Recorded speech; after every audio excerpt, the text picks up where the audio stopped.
para sa pakiramdam na parang walang nagmamahal sa'yo. Ito para sa'yo. Hindi porket hindi mo naramdaman ngayon, ibig sabihin wala na. Minsan, tahimik lang talaga ang pagmamahal.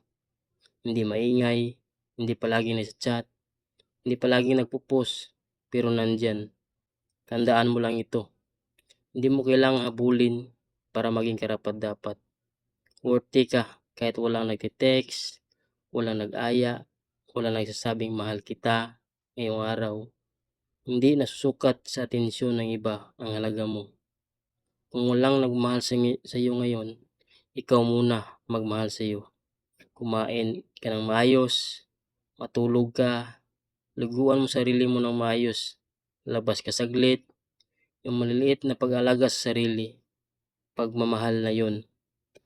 Hindi pa tapos ang kwento mo. Isang kabanata lang to. Malungkot, hindi ibig sabihin na ganito na palagi.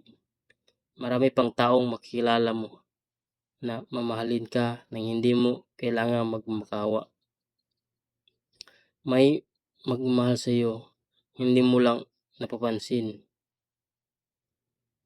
Yung nanay mong nagtatanong kung kumain ka na ba, yung tropa mong biglang nagmusta, yung aso o pusa na sumasambat sa iyo, yung sarili mong patuloy na lumalaban kahit pagod na. Lahat yun, pagmamahal.